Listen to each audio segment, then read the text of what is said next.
Салам всем! Тем, кто на этом канале впервые, обратите внимание, что у нас есть большой ряд сюжетов об Узбекистане. Не забываем подписываться на канал, чтобы поддержать нашу работу. А нашим постоянным подписчикам большая благодарность и чистосердечный рахмат. Если у вас будут вопросы или уточнения по сюжету, пишите их в комментариях, все почитаем. Хотя мне кажется, что самый распространенный комментарий, как всегда, будет: «Спасибо, отличное видео, не досмотрел». Сегодня мы возьмем интервью у местного русскоговорящего жителя и постараемся еще лучше понять менталитет узбекистанцев. Поговорим об устройстве семьи, о знакомствах с местными девушками, о работе и начальниках, об обществе в целом и религии, а также о торговле. Вы на канале «Едем жить в Узбекистан».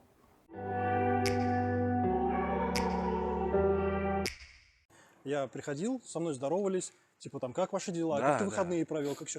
И я начинаю рассказывать человеку, да, вот я там в выходные туда ездил. И я смотрю, а он ушел.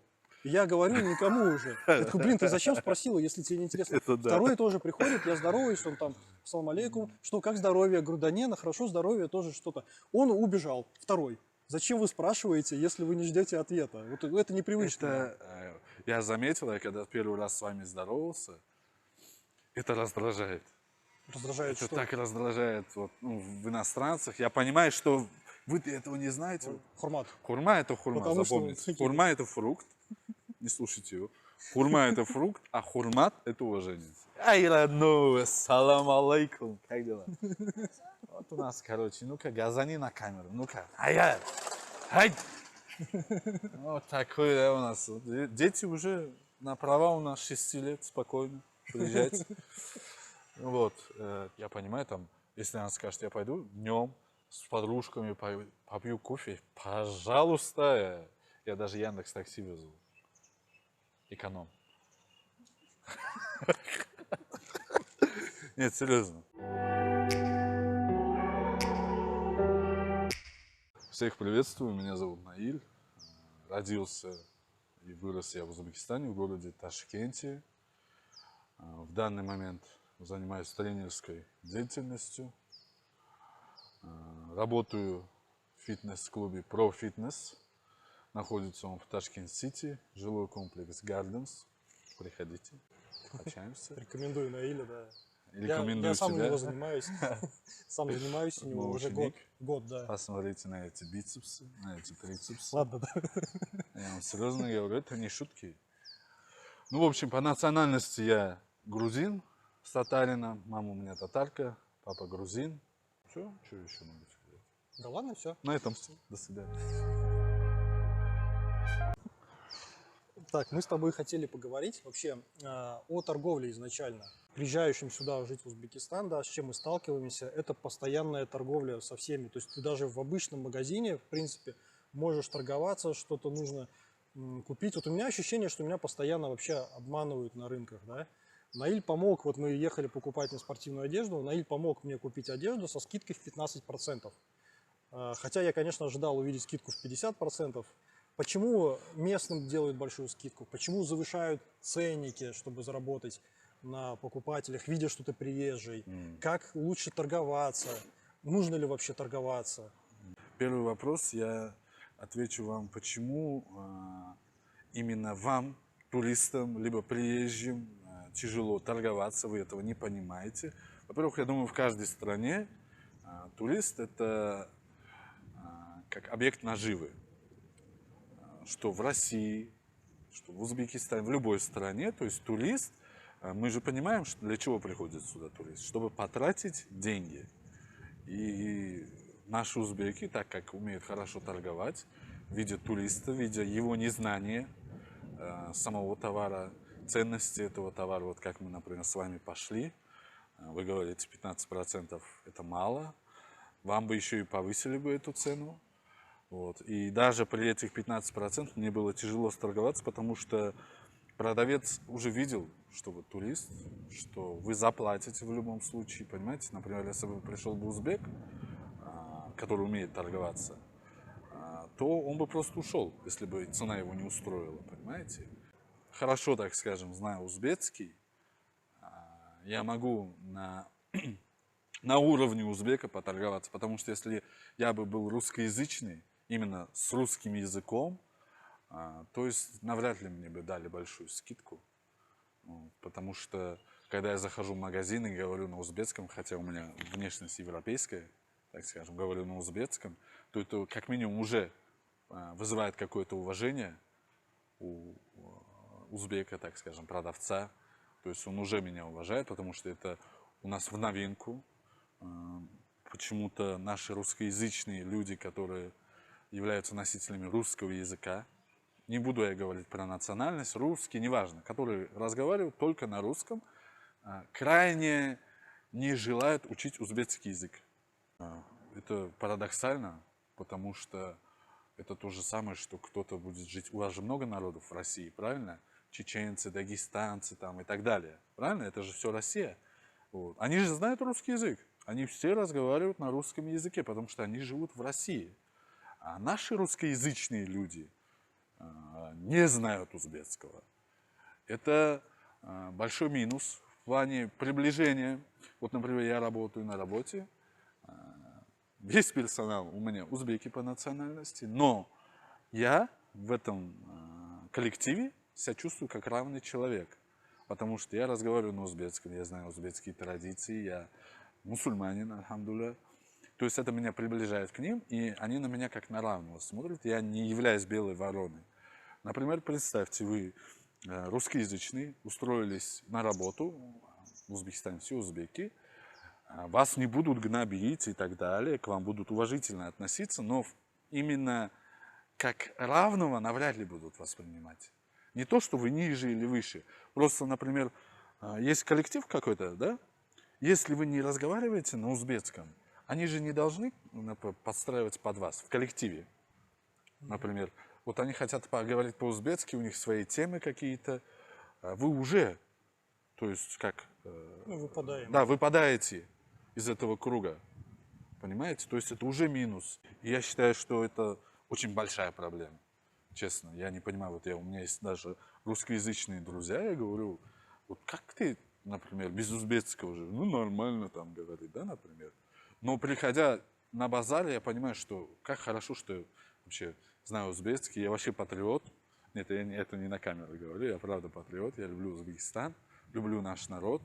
Приходя на базар, тот же самый торговлю, говорите, подходя к продавцу, там неважно, вишни, черешни, картошки, первое, что я говорю, ассаламу алейкум, яшин саке, ну, то есть, здравствуй, он уже понимает, что я к нему обратился по-узбекски, я там не подошел к нему. У нас очень щепетильно относятся к уважению. То есть, если у нас как дал, принял и отдал то же самое. И либо узбеки отдают вдвойне. Вот я, например, подхожу, если я уважительно к человеку подошел, в 90% случаев он мне еще лучше сделает. Понимаете? То есть я подхожу, как вы там спрашиваю. Хотя в России кто спрашивает?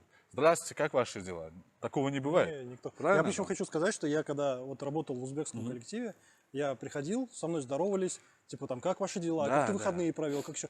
И я начинаю рассказывать человеку, да, вот я там в выходные туда ездил. И я смотрю, а он ушел. И я говорю никому уже. Я такой, блин, ты зачем спросила, если тебе не интересно? Это да. Второй тоже приходит, я здороваюсь, он там, ассаламу алейкум, что, как здоровье? Я говорю, да не, хорошо, здоровье, тоже что-то. Он убежал, второй. Зачем вы спрашиваете, если вы не ждете ответа? Вот это непривычно. Это, смотрите, чем больше вы уважаете, короче, человека, либо так, ну вот, например, в коллективе, да, как здороваются, например, вот я поближе к человеку. То есть у нас обычно ассаламу алейкум, там, яхшимысыс, как ваши дела, спросим. Это, ну как, меня волнует, как его дела, но бывает дальше вопросы. Яхшимысыс, чарчамысыс, то есть не устаете, как там, не знаю, дома у вас. Это не вопрос, по сути. Как это сказать по-другому? Когда я не спрашиваю Ну, это особо. риторический вопрос, на который не требует ответа. Понимаете? Просто это просто дай- признак дай моего уважение. уважения. Да. Чем больше я поинтересуюсь у него, он понимает, типа, все, красавчик. То, что вот интересуется столько. У каждого узбека это в привычке. Понимаете? То есть это вот... Если человек мне не особо знаком, я ему просто ассаламу алейкум скажу. То есть все. То есть вот, например, вот мы сейчас с вами общаемся, ваш друг подошел, узбек, я ему скажу ассаламу алейкум. Я не буду спрашивать у него, как дела, он мне кто такой. Понимаете? подойдет мой друг, мы с ним, конечно, поздороваемся тепло. И, кстати, приветствие у нас, я заметил, я когда первый раз с вами здоровался, это раздражает. Раздражает Это что? так раздражает вот, ну, в иностранцах. Я понимаю, что вы этого не знаете. Вот у меня же много учеников, иностранцев, с России. То есть приветствие у нас в Узбекистане, смотрите. Вот вы как здороваетесь в России? Поздоровайтесь, Ну, все. привет, добрый день. Да, Ну, вот. здравствуйте. Нет, вот, ну, просто само просто приветствие, как? да. Вот так? Тактильное я имею в виду, А. да. Вот. А у нас-то, понимаете, это целый ритуал. Вот мой лучший друг, если я с ним вот так поздороваюсь, скажет, ты что, дурак что, охренел? Или что, ты на меня обиделся, что ли? То есть это уже что-то не то. Понимаете? Вот мы прям вот там, туда-сюда, там. Подкинул, выкинул, все нормально. Поднял, обнял, задушил, понимаете? Да, я понял. Очень глубокая такая, да, тема, очень Да, прям это... междустрочье такое. Да, это ритуалы. У нас много в обществе, очень много ритуалов в обществе. Например, перед едой, вот вы садитесь за стол, вот сидит, обязательно это будет плохой тон, если вы начнете, короче, с этого легана, либо с вашей косушки кушать, пока самый старший из вас первый не попробует. Даже я сажусь со своим коллективом, именно среди персонала я самый старший, не считая уборщиц. И они ждут, говорят, давайте покушайте. Вот пока я не покушаю, просто там, не знаю, мне кусочек вот так в рот не кину, они не начнут. Это тоже хурмат, это уважение. К старшим тоже у нас очень уровень уважения к старшим высокий. Понимаете? Тут надо добавить хурма, это слово уважения. Хурмат. Хурмат. Хурма это хурма, Потому что запомните. такие- Хурма это фрукт, не слушайте его. Хурма это фрукт, а хурмат это уважение.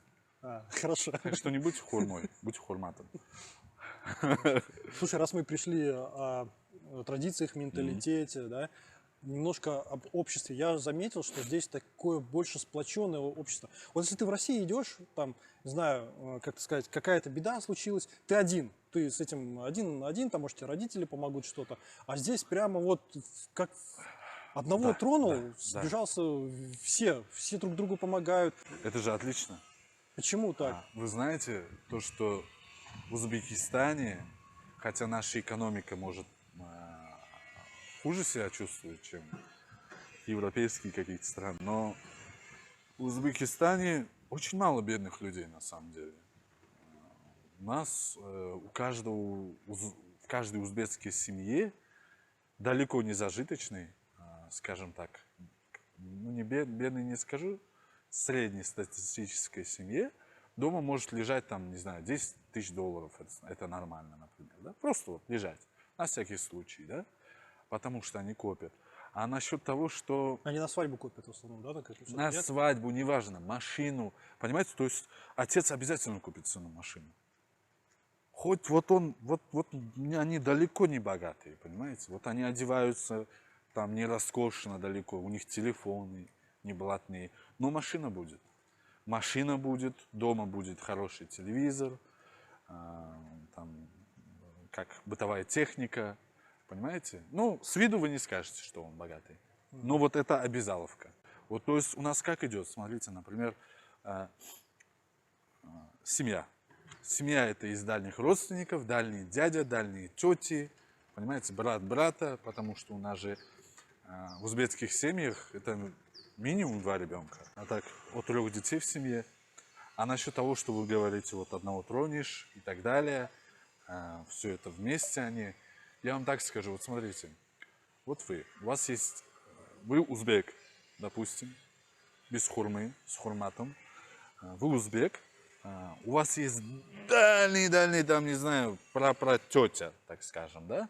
Вы живете бедно, слушайте, вот вы бедно живете, дальний родственник ваш стал богатым, занял должность, выиграл лотерею, там, не знаю, на него метеорит золотой упал, неважно, стал богатым, слушайте, он берет свою маму, сестру, брата, сыновей, там, неважно, берет, все им дает, много денег, обеспечивает полностью, правильно?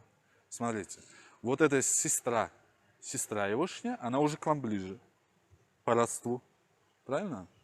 Она берет свою маму, свою сестру, либо брата, либо так далее.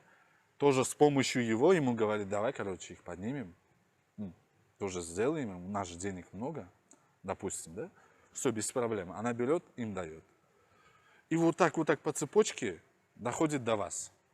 Вы не становитесь богатым, но ваше финансовое положение становится намного лучше за счет помощи. Неважно какой. Я не говорю, что они вам бабки дают. У него хорошие связи. Вы можете попросить у своей сестры, чтобы сестра попросила, и вот так по цепочке до него дойдет, вам дадут должность, вам дадут работу. Ты же знаешь, это Татаниш Белиш. Это нет, это именно семейное. Я говорю то, что вот, каждый друг другу помогает. И эта цепочка не разрывается. Если, например, наверное, я в России не жил, но судя по вашим же словам, мы с вами разговаривали, то, что в России как, вот, например, ну, максимум брат у вас есть, а дальше всем пофигу, да, так скажем, правильно или нет? Ну, да, каждый сам уже. Вам как кто-нибудь устроился, помогать как прижился. хочет? Да, есть одна семья в России, которая этим пользуется. Это очень активно. Мы эту семью знаем, Ну мы вот. называть ее не будем. И не надо. Один такой человек есть, и с ним очень много олигархов. Вот, А в основном, как бы, вот я, ну, брат живет, сам занимается, там, вот, я поняли, сам да? занимаюсь. Вот, как у вас как связи у меня, нету как у такой. него. Связь, Даже вот это так. связь. Вот я вам поэтому говорю, вам обязательно ваш родственник вам поможет. Это не Таниш Белиш, это совсем другое, это просто связь. Межродственная связь. Понимаете? То есть, если у меня есть дальний родственник богатый, я могу на него, это родственник. Я не то, что я к нему могу прийти. Навряд ли это будет уместно. И он навряд ли поможет, потому что дальний родственник, ну, как-то там, может быть, поможет, не знаю. Ну, я понял, Но я цепочка могу через попросить близких, да. свою сестру, чтобы она попросила свою сестру, Ага. которая жена егошняя. И через это я надавлю.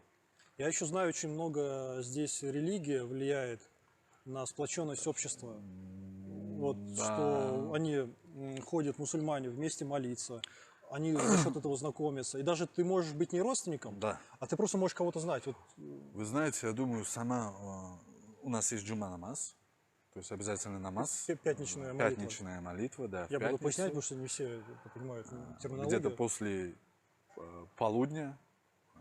Вот. Сам намаз вообще после полудня это зухр называется. Но именно на джума намаз каждый мусульманин должен идти. То есть все собираются. Там большое помещение, на улице, неважно. Вот.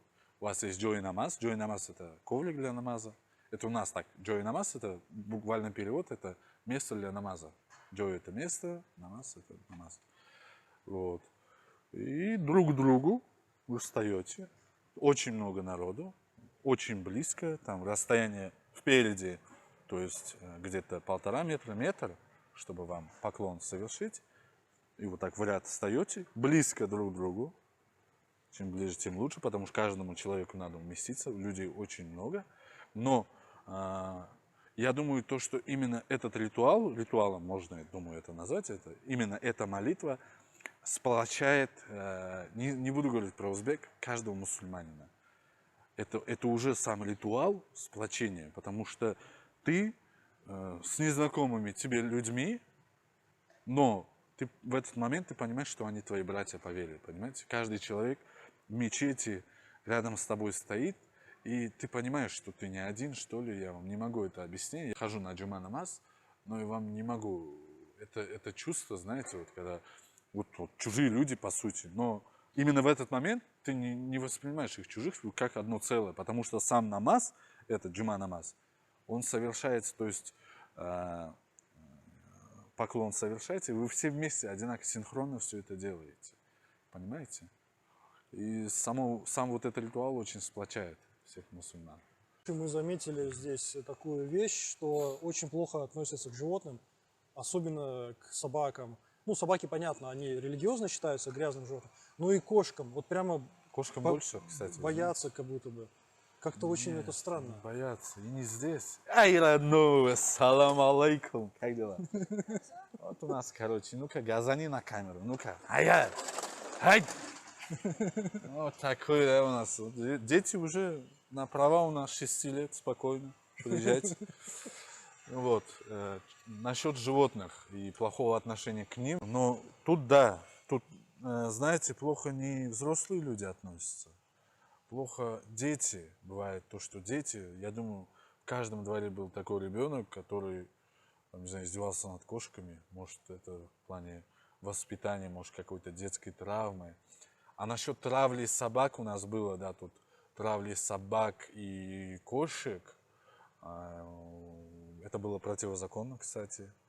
Потом этих людей уволили с должностей. Это не было в Ташкенте, это было в областях, в вилаятах. Я не знаю, почему это случалось, но я думаю, потому что много стало бездомных собак, кошек и так далее. Собаки начали стаи сбиваться, пугать людей. Наши взрослые люди, особенно в вилаятах, очень ревностно относятся к своим детям. Вилаят это Какая-то... что? Вилаят это область. Самарканд и область что это самого область? Самарканда, это вот вилаяты, да, вот кишлаки, так скажем, да, вот.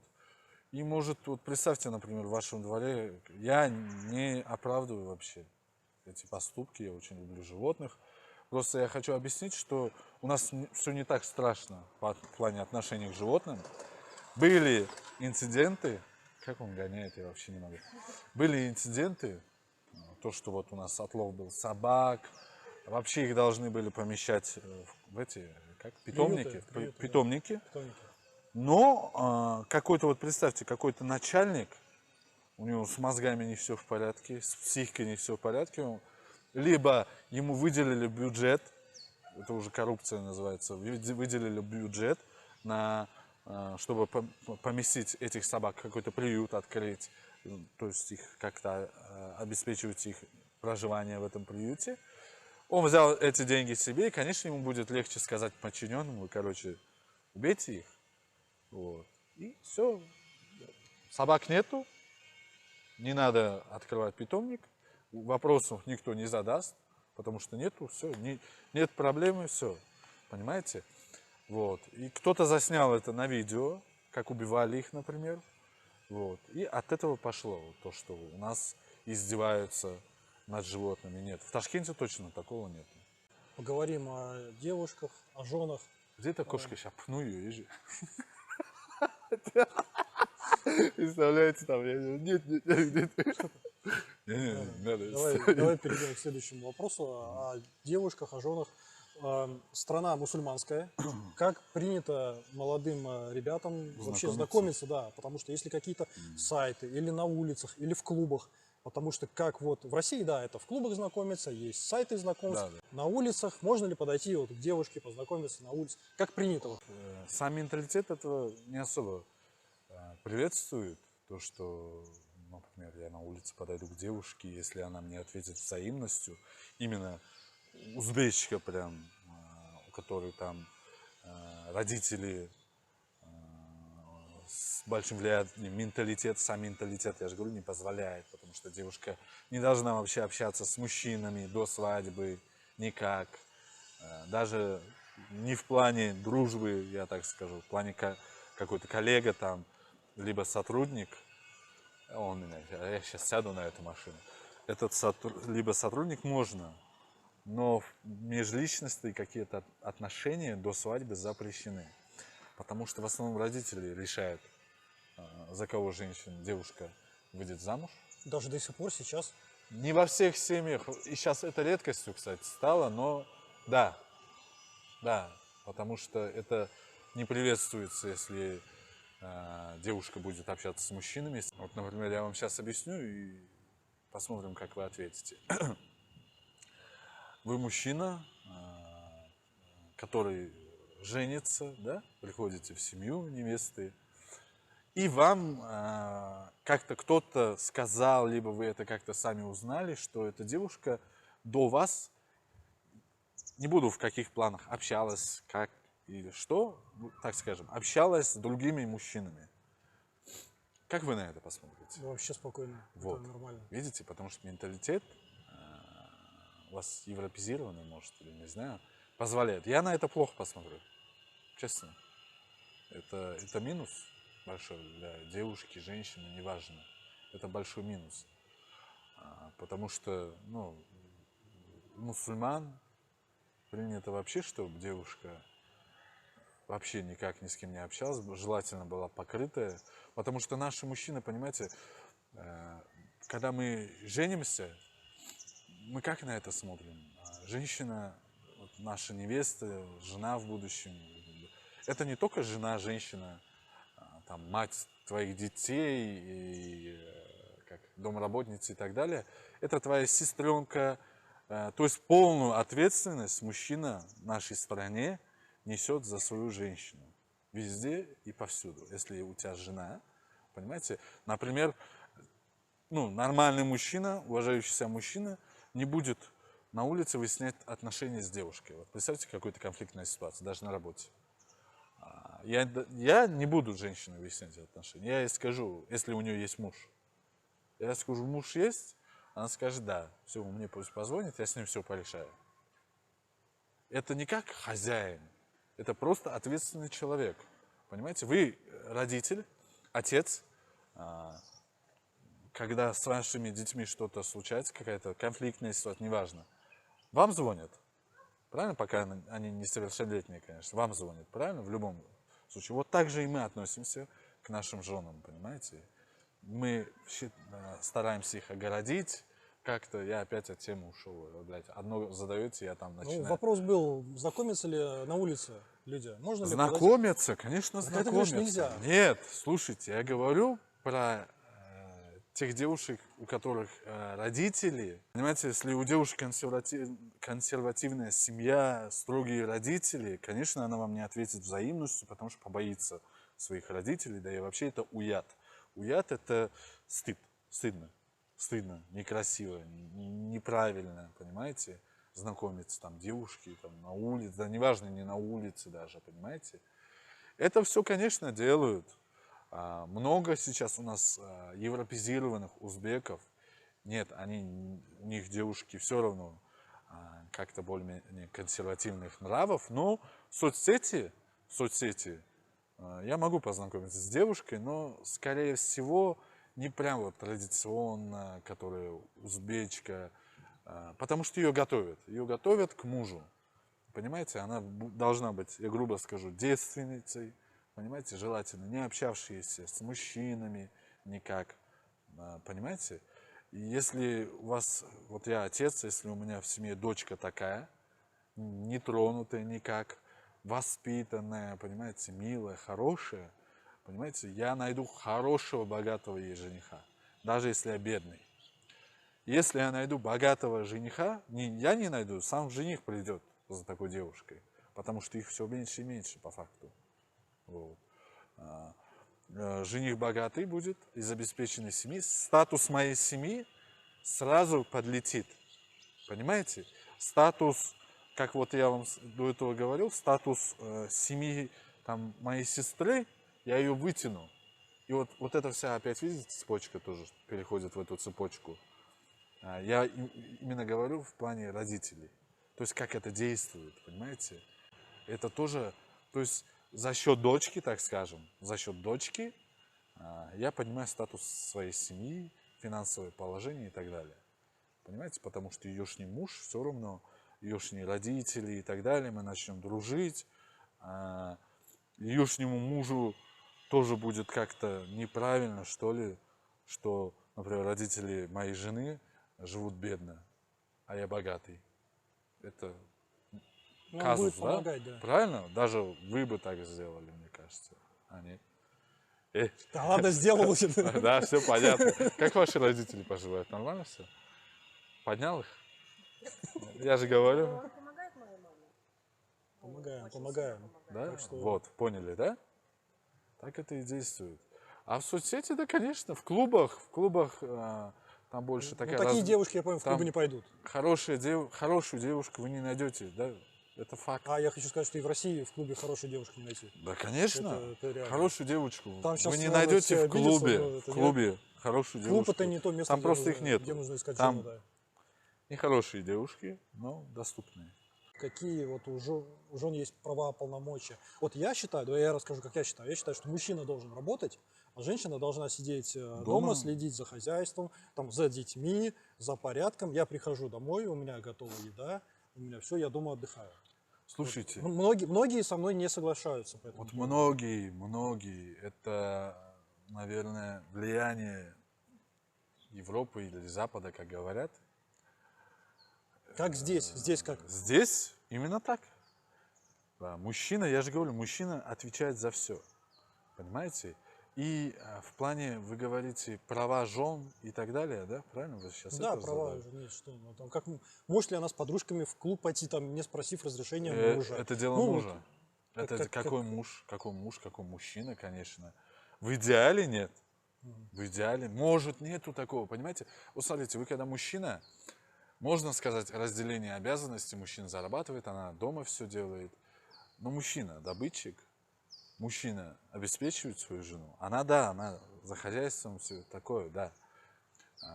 И мужчина может сказать своей жене то, что ты не пойдешь в клуб. Либо ты оденешься скромнее. Понимаете? Когда, вот вы представьте, например, в России, наверное, есть такие браки, где женщина доминантную позицию, то есть альфа у нас женщина, зарабатывает больше мужчины. Я не думаю, что у такого мужчины поднимется язык,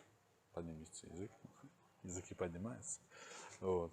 Поднимется язык сказать то, что ты вот это не делай, вон то не делай. Он никто. Женщина все делает, и она ему может сказать. Понимаете, в нашей стране нормальный мужчина, уважающий себя мужчина, достойный мужчина, он будет зарабатывать, обеспечивать свою жену. И желательно, да, и в исламе, понимаете, в самом исламе, неважно, узбек ты, если ты мусульманин, свою жену нужно почитать и уважать.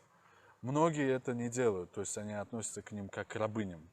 Понимаете, я жене могу много альтернатив предложить. Ну, если жена у меня спросит в клуб, то что-то, короче, я ей... Это ненормально. Ну, вот я даже сейчас как-то смущаюсь. Какой нафиг клуб, не понял я. Понимаете? Я понимаю, там, если она скажет, я пойду днем с подружками попью кофе, пожалуйста. Я даже Яндекс такси везу. Эконом. Нет, серьезно. То есть это без проблем. Вот у меня есть жена, я, альхамдулилля, мусульманин. Я не считаю себя прям, то, что я придерживаюсь вот именно вот этого там жену там тянуть или заставлять. Я выбрал сам свою жену. Понимаете, я хочу, чтобы она была счастливой, но многие вещи, да, если я не считаю их уместными, я могу ей запретить. Хотя у нас равноправные как отношения, так скажем, она работает. Вот. Но если как это что-то мужское, вы можете своей жене, если она вот в клуб попросит, как вас не смутит? Хочу потанцевать там среди мужчин. Ну, ты так грубо задаешь. Она может сказать, я хочу с Нет, подружками я говорю сходить в клуб. правду. Я говорю правду. Там будут мужчины. Правильно? Это факт или нет? Конечно. Мужчины зачем туда? Вы мужчина, зачем вы Да, ходите в я клуб? знаю, зачем ходит мужчина Психология в клуб. мужчин. Хорошо, вы понимаете это. Вы знаете всех. Мы же мужчины знаем мужчин, мы женщин женщин, даже сами женщины не знают. Все. Хейтер, славлю конкретно. Вот. Вы знаете психологию мужчин. Как вы можете отпустить свою жену в клуб? Вот мы все это понимаем. Понимаете, мы ревностны. То есть ревновать это хорошо, это признак любви. Конечно, там запредельно, там, не знаю, ревновал каждому столбу, и в районе столбов не осталось, это да, плохо. То есть слишком ревностно. Но ревность, умеренно, разумная, да. это мужчина должен ревновать, и женщинам нравится, когда мы ревнуем, да? Закадровый голос. Нравится. На самом деле, нравится всем. Когда мы мужской, мы показываем женщине, что она нам нужна. Понимаете? Это моя, она моя. Че, кто на нее будет смотреть, не понял. Я знаю, в семьях узбеков есть даже такое, как бы, ну, много уважения между мужчиной и женой. И есть Да. один из элементов уважения, это когда семья не садится за стол, пока муж не вернулся С работы. С работы, да. Конечно. Вот он задерживается, они будут сидеть за столом, там, ну, дома, да, его ждать. Вот он приехал, они садятся и есть. Это вот мы возвращаемся к вопросу, ты говорил, что пока ты не поешь, Да. остальные не начинают, коллеги у тебя. Да? А вот вы сейчас говорите, для меня дико как-то по-другому. По-другому А дико? для вас это нормально, видите? Там муж пришел, там, не знаю, там, сам похавать приготовил, либо там мы ему оставили, пусть кушает, как собака. Ну ты что-то как собака тоже. А вот я это так воспринимаю, видите? Просто- Я бы так воспринял. То есть я прихожу домой, дети, ладно, детей не будем Я сейчас ссылать, смотрю так. но жена без меня похавала, как собаки оставила мне, типа, жри. Нет, не будем говорить о том, что там, не знаю, муж в 12 часов ночи приходит, и все там бедные, голодные сидят и ждут, не могут покушать. Нет, например, приятно же в кругу семьи. Это тоже семейный очаг. Это хорошая семейная традиция, все время кушать вместе, разговаривать. Вот каждый говорит о своем дне, там, как в американских фильмах, кстати, также. Приходит мужик домой, и все они кушают, там вот Кстати, да. идеальная американская семья. Но факт, это правильно. То есть я сажусь, у меня дети. Даже я, приходя домой, у меня дети, там, одна первый класс, вторая в садике, я у них спрашиваю, как в школе, а как в садике. Хотя мелкой вообще пофигу, да, говорит, нормально. Вот, понимаете? То есть это хорошая традиция, да? Есть такая здесь вещь, я замечаю, что бывает такой мелкий начальник дорвется, ну, мелкий человек дорывается до какой-то власти, начинает ею упиваться. Многие экспаты об этом отзываются, Да. потому что в России уже это ушло, в Америке, Европе тем более это ушло. Некий Конечно. и харассмент, как это называется. То есть он из себя мелкий человек, но он получил власть, и он вот будет гнобить всех. Это, Да. я смотрю, очень сильно влияет вообще на коллектив. Коллектив уходит, остаются непрофессиональные специалисты. На Плохо. нежелание работать людей, на ненависть Да, к работе. и очень плохо, когда в госсекторе такое, потому что это просто рушит вообще какую-то Я вам структуру. сейчас объясню. У нас очень шаткое понимание о рабочей субординации. Наша вся рабочая субординация, то есть в чем, как вы видите вот слово рабочая субординация, вот субординация на работе, как вы это видите? Руководитель ставит задачи, подчиненные их выполняют, отчитываются. Между, например, коллегами и так далее, правильно? Ну, общая, да. общая субординация между всеми, правильно? Субординация у нас в основном в коллективе как бывает? Ты, короче, должен конкретно уважать начальника, желательно лизать ему Ну, понятно. жопу, пик сделайте там, и жопу лизать желательно, понимаете? Это А там литературное как слово. со сотрудниками, неважно, это вы уже сами там разберетесь. То есть как вы общаетесь с остальными сотрудниками, но начальник у нас превращается в хозяина. И многие сами узбеки так относятся, понимаете? Как к То есть, хозяину, да, как это, Но это неправильно. такой же есть, Или это спрос нормально? рождает предложение. Это неправильно, но это все зависит, мне кажется, от самого подчиненного, понимаете? Это все сами подчиненные делают. Вот есть люди, которые лебезят, которые там, они сами вот показывают себя как вот подчиненный, понимаете, он все время вот на все готов, лишь бы его по головке погладили, понимаете.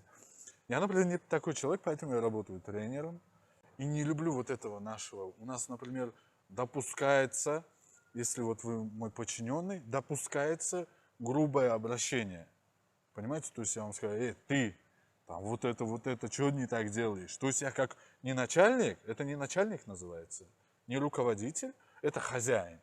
Понимаете? Хозяин ваш.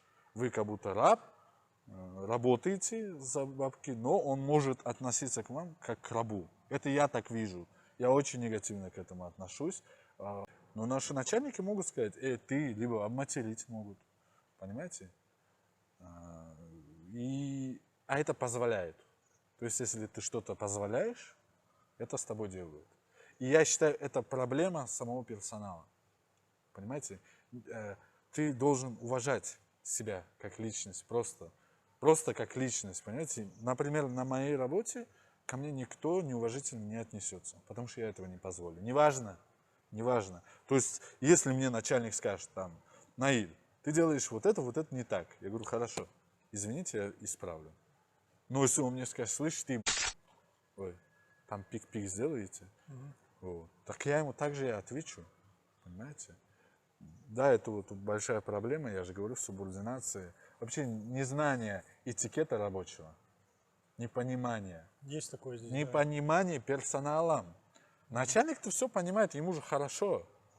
Понимаете, если он не как начальник, как хозяин приходит на работу, понимаете? А вот у меня есть там работники, рабы мои, понимаете? Вот, буду тыкать их, шпинять, понимаете? Если у меня настроение плохое, я им настроение испорчу. Начальник все понимает, что так нельзя, но они позволяют. Сами сотрудники не знают рабочий этикет, получается. Но если начальник позволяет себе лишнего, даже не стоит под таким началом быть. Я так считаю. Я думаю, вы также считаете. Да. Ладно, благодарю тебя за интервью. Было очень интересно, развернуто. Потом рассчитаемся. А? Да. Вот. Если кто-то заинтересован занятиями спортом, могут найти Наиля в фитнес-центре ProFitness в Гарденсе. Контакты мы оставлять не будем. То есть Да. приедете на место, договоритесь, пообщаетесь. Если кому вот это Как интересно. маклер мой сдает меня конкретно. Понятно, что вы хотите. Свой контакт оставите, да? И будете делать Процент, бабки на мне, да? конечно, да. Вот оно. Узбекское благополучие будет. Приедут напрямую, поговорят с тобой, сами договорятся. Все, Приходите. спасибо, было очень интересно посмотреть именно на Узбекистан глазами местного человека, который прямо через свой фильтр расскажет, что правильно, что. Через грузинский Правильно. фильтр. Через про грузинский, Узбекистан. да. Вот так вот. Ладно, все, спасибо. Спасибо вам. До свидания. Все. Куда идти? Направо, налево все. На канал подписывайтесь. Нормально.